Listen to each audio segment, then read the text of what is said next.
Today we're going to do a quick video on explaining the aids to control the weight from the saddle. If you want to learn more about work in hand and how to get a more harmonious relationship with your horse and learn how to communicate in harmony with your horse, check out our online Harmony in Hand course. The link is in our bio on the Instagram. So these aids we call the Direct Rein and the Indirect Rein. The Direct Rein is the most powerful aid for the horse as it places the weight on the front end and the hind end rotates around the front leg that has the weight. If I do a Direct Rein, it's a circle away from the body of the horse. The Direct Rein may be the easiest aid for the horse, but it's the hardest aid for the rider because it's so easy to pull.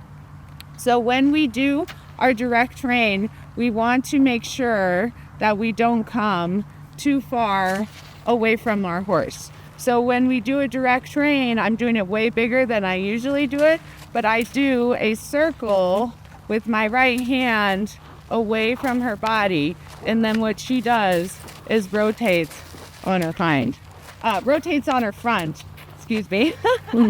But when I do a Direct Rein, I do a circle with my right hand, if I'm doing it on my right primary, away from the body of the horse, and her hind end is going to rotate around the front. And when I do it on the right side, the weight is going to mostly be on the right shoulder. So you can see when I do this on a right rein, I'm rotating her in a clockwise direction. If I ask for more half halt and ask her to come up, I will get more of a turn on the haunches, turn on the forehand. If I let her head come down, I still have a Direct Rein, but I don't have as tight of a turn.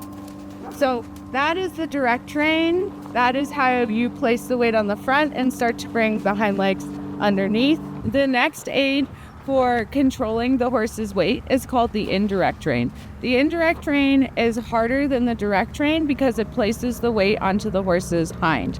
If I do a Direct Rein on my right rein, I'm going to place the weight on the left hind, and her shoulders are going to rotate in a counterclockwise direction.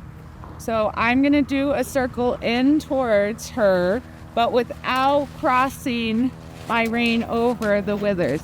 So when I do this circle in towards her, you could notice that I'm rotating her the opposite direction of what I was doing on my Direct Rein. So right now she's going in a counterclockwise direction, and I'm doing that through a circle with my right rein in towards the body of the horse. Notice that my circle, it doesn't matter if it's a Direct Rein or an Indirect Rein, it's always in a rhythm. So I circle, release, circle, release, circle, release. So I have about a 10-meter circle. If I ask for more elevation, I start to get a turn on the haunches. So just like on my Direct Rein, depending on how much half halt I have is going to determine the size of the circle that the horse makes. When we do our aids,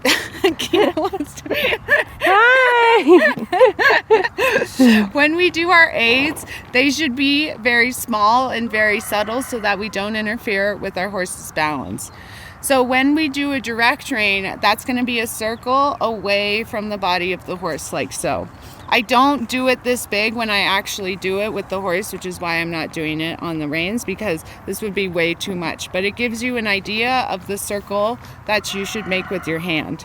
This would be an Indirect Rein. So notice that it's a circle in towards the body of the horse and it's going into the horse.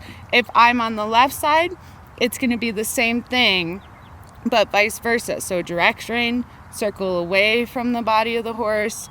Indirect Rein, a circle in towards the body of the horse. This is going to put the weight on the shoulder and the hind's going to rotate. This is going to put the weight on the hind and the shoulder is going to rotate.